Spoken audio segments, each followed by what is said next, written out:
Di sini saya akan menjelaskan beberapa materi dari panduan teknis budidaya kelapa sawit. Nah, pada bab pertama itu ada biologi kelapa sawit. Kelapa sawit atau biasa yang disebut dengan elaya yang berarti zaitun karena mengandung banyak minyak. Nah, kelapa sawit ini memiliki organ vegetatif, yaitu yang pertama ada daun. Daun kelapa sawit merupakan daun majemuk karena daunnya menyerupai tanaman kelapa. Nah, panjang pelepah daunnya itu sekitar 6,5 sampai 9 meter tergantung varietasnya.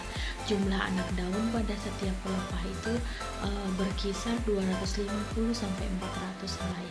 Nah, produksi pelepah daunnya selama setahun itu bisa mencapai 20 sampai 30 pelepah. Yang kedua ada batang. Batang kelapa sawit berbentuk silinder yang memiliki diameter 20 sampai 75 cm.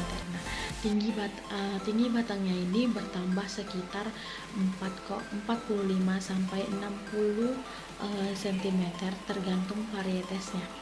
Nah, ada 3 fungsi utama dalam batang. Yang pertama yaitu sebagai struktur yang mendukung daun, bunga, dan buah. Yang kedua sebagai sistem pembuluh yang mengangkut fotosintesis mulai dari atas hingga ke bawah. Nah, yang ketiga kemungkinan juga berfungsi sebagai organ menyimpan makanan. Nah, yang ketiga ada akar. Akar ini berfungsi untuk menunjang struktur batang yang menyerap air dan unsur-unsur hara lainnya yang ada di dalamnya sebagai salah satu alat respirasi. Dan sistem perencanaan merupakan sistem akar serabut terdiri dari tersier dan kustener. Nah, yang keempat itu ada bunga.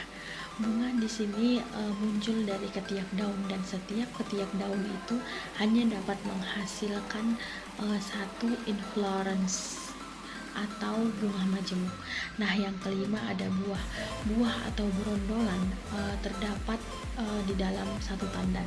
Nah, dalam satu tandan itu terdapat sekitar 1.600 berondolan. Nah, dalam tanaman muda akan menghasilkan sekitar 20 sampai 22 tandan per tahun. Di dalam tanaman tua dapat menghasilkan sekitar 12 sampai 14 tandan per tahun. Nah, setiap berat tandannya itu sekitar 25 sampai 35 kg. Nah, yang keenam ada ekologi kelapa sawit. Daerah pengembangan sawit yang sesuai atau yang cocok itu berada pada saat 15 derajat lintang utara sampai 15 derajat lintang selatan. Nah, kelapa sawit ini dapat tumbuh pada jenis tanah yang seperti potzolik, latosol, hidromorfik, kelabu, aluvial, atau regosol. Nah, yang ketujuh itu ada tahapan pertumbuhan kelapa sawit, yang dimana tahapan pertumbuhan dan perkembangannya ini dideskripsikan oleh para ilmuwan yang tujuannya mendasar dan harapannya untuk menjustifikasi pendekatan praktis dalam penggunaan skala yang menguntungkan. Bab 2 tentang pembibitan. Nah, yang pertama itu adalah pemilihan jenis kecambah. Memilih kecambah unggul dapat dilakukan dengan cara mendatangkan kecambah yang berlegitimasi dari produsen benih yang sudah bersertifikat atau disebut dengan legitim. Nah, yang kedua itu ada pemeliharaan. Pemeliharaan kecambah jenis unggul ini perlu dilakukan agar mendapatkan bibit siap tanam yang baik, diantaranya dengan pemeliharaan di pre-nursery. Nah, yaitu dengan penyiraman, pengendalian gulma, pemupukan, serta pengendalian hama dan penyakit tanaman. Terus selanjutnya juga bisa dengan pemeliharaan di main nursery dengan penyiraman, pengendalian gulma, pemupukan, pengendalian hama dan penyakit. Selanjutnya juga ada seleksi. Nah, seleksi ini dilakukan dalam satu kali saat kecambah diterima di kebun, dan saat di pre-nursery dilakukan kedua kali seleksi pada saat bibit berumur 4 sampai 6 minggu. baru. Nah, di main nursery dilakukan 4 kali seleksi dengan membuang bibit abnormal atau yang sudah busuk. Nah, tahapan dalam pembibitannya itu tahap pertama saat umur bibit 4 bulan, tahap kedua saat umur bibit 6 bulan, tahap ketiga saat umur bibit 8 bulan, dan tahap yang terakhir yaitu tahap keempat sebelum bibit ditanam ke lapangan. Bab 3 ada penanaman kelapa sawit. Yang pertama itu tentang perencanaan. Nah, perencanaan atau pengajiran dilakukan untuk menemukan tempat yang sesuai untuk ditanami kelapa sawit dengan jarak tanam yang sudah dipakai. Nah, yang kedua ada pembuatan lubang dan pemupukan lubang tanam. Nah, pembuatan lubang tanam ini dilakukan minimal 1 bulan sebelum sebelum tanam dengan menggunakan alat pengukur. Yang ketiga itu ada penanaman. Nah, sebelum melakukan penanaman ini, langkah pertama itu yang harus dilakukan dengan melepaskan ler gebek dari bola tanam dilakukan dengan cara mengoyakkan. Lalu bibit itu diletakkan secara hati-hati ke dalam lubang yang telah diberikan pupuk dan ditunjukkan kepada dengan setiap topsoilnya. Bab 4 tentang identifikasi pokok. Nah, yang pertama itu ada identifikasi pokok non-velur atau abnormal pada fase vegetatif. Nah, gejala pokok abnormal di lapangan dapat terjadi pada bagian vegetatif dan generatif tanaman. Pada bagian vegetatif gejalanya dapat terlihat sebagai berikut. Yang pertama itu pertumbuhan pelepah daun berputar, yang kedua bercak oranye, yang ketiga penyakit tajuk, yang keempat anak daun pelepah sempit memanjang, yang kelima susunan anak daun sangat rapat, yang keenam pelepah daun tegak, yang ketujuh anak daun keriting, yang kedelapan bercabang, yang kesembilan pokoknya itu kerdil atau kurus, yang ke-10 itu pokoknya raksasa tapi tidak berbuah. Nah, yang kedua itu ada identifikasi pokok non-velur atau abnormal pada fase generatif. Gejalanya itu dapat terlihat sebagai berikut. Yang pertama itu buah membusuk, yang kedua satu tandan keluar bunga jantan dan betina, yang ketiga buahnya tersusun sangat rapat, yang keempat pokoknya itu steril atau tidak berbuah. Bab 5 pemeliharaan tanaman. Yang pertama itu ada tentang konservasi tanah. Nah, tanah ini merupakan media penyimpanan unsur hara yang dibutuhkan oleh tanaman. Tanah dapat berfungsi sebagai media untuk berkembangnya akar. Yang kedua, pengendalian lubang. Lubang ini merupakan salah satu kompetitor bagi tanaman kelapa sawit. Agar kelapa sawit dapat berproduksi optimal, maka keberadaan lubang perlu dikendalikan. Yang ketiga ada garuk piringan.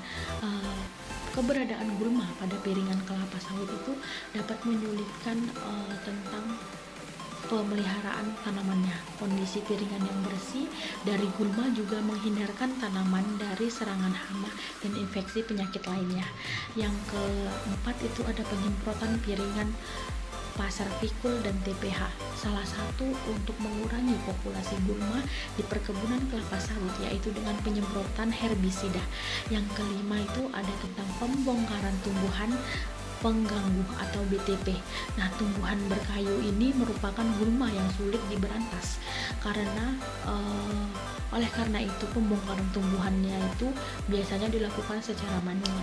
Dan yang terakhir itu ada penghambatan pakisan di gawangan. Nah, pakisan merupakan salah satu gulma yang sering ditemukan di areal tanaman kelapa sawit. Bab 6 pemupukan. Nah, yang pertama itu ada unsur hara yang dibutuhkan kelapa sawit. Unsur hara ini dapat dibedakan menjadi dua, yaitu unsur hara mikro dan unsur hara makro.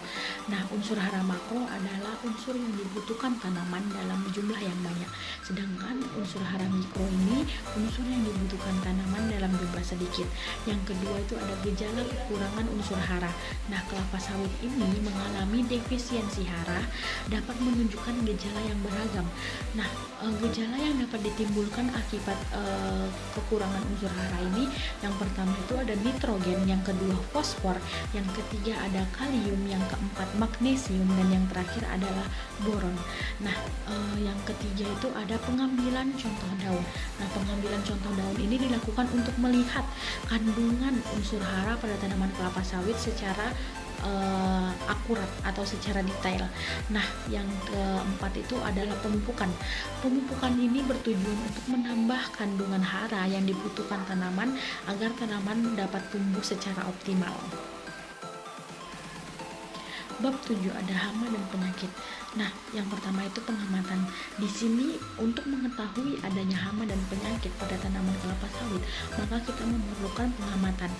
Nah, hama dan penyakit yang terdapat di dalam kelapa sawit ini ada ulat api, tikus, kumbang tanduk, penyakit busuk tandan buah, koron disease, dan kemon spare pot.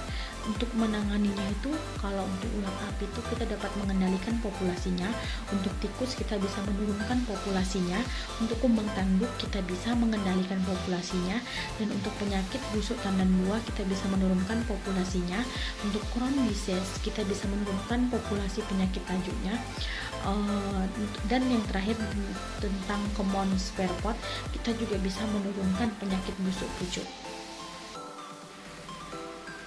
Bab ke-8 itu ada tentang perawatan parit. Nah, parit itu dapat mengalirkan kelebihan air dari blok atau kebun keluar kebun dengan lancar, maka kadar air yang stabil itu dapat digunakan antara 20-25% dengan kedalaman air 60 cm secara optimal. Bab 9 itu ada tentang panen dan pemotongan buah. Nah, untuk mendapatkan TBS dengan rendemen yang tinggi, perlu dilakukan atau pelaksanaan panen yang baik dengan sesuai standar matang panen sehingga dapat menghasilkan kandungan minyak yang diharapkan tanpa membuat kerusakan pada tanaman. Nah, selanjutnya itu ada tentang tunas pokok untuk menghindari kehilangan brondolan yang tersangkut di dalam pelepah dan mengurangi kelembapan untuk mencegah terjadinya penyakit. Selanjutnya juga ada transportasi. Nah, hasil panen ini perlu segera dikirim ke pabrik secepatnya karena untuk menjaga agar kualitasnya tidak menurun, maka harus menyiapkan alat transportasi yang dapat berfungsi dengan baik untuk merupakan hal yang penting dilakukan.